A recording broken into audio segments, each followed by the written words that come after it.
mì ba kinh cha lý đầu lùm có cha chóc mà lạc ra ô đi nào để prong lười áo mà cao như nơ ra cao như chấm ngoài mong nghỉ mò chấm đôi rong rùa trong táo cứ nước than trong gió lại gặp lại tròn lại nó nung thiệt cứ liêng vai nhậu lại con nam cho mấy chồng nhà đi đưa cao trên bờ cao nề đưa tới nụ tâm lá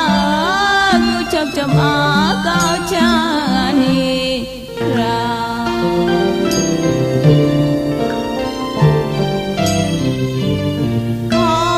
trang si bạc lực hà nhong như tê uy chu la bột tê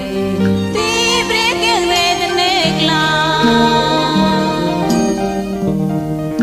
linh ma niệm gom hà chop a chan don con nghe con còi đập ngoài lỗ hà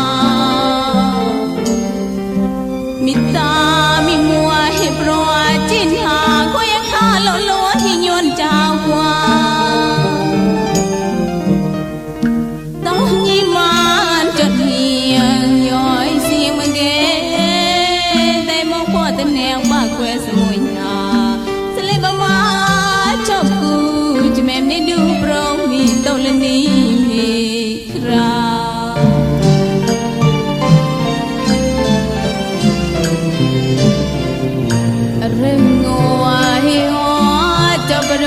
cho ngoài mò nhong rap lối cứ bưng cao đi đưa cùi rây ngô hi ho cho bà đó cho ngoài mò nhong rap lối cứ bưng cao đi đưa cùi smoy cái tao tròn thế chui plot gặp lại mino ke bre chọn mà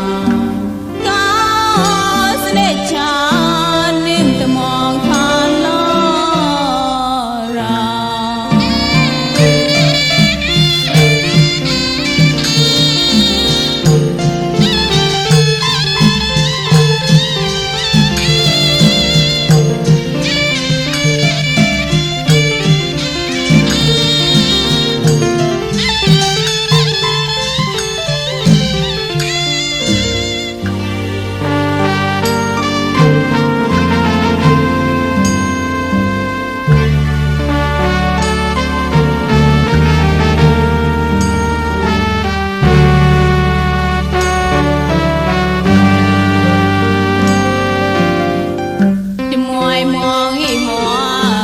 Hãy subscribe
ราชา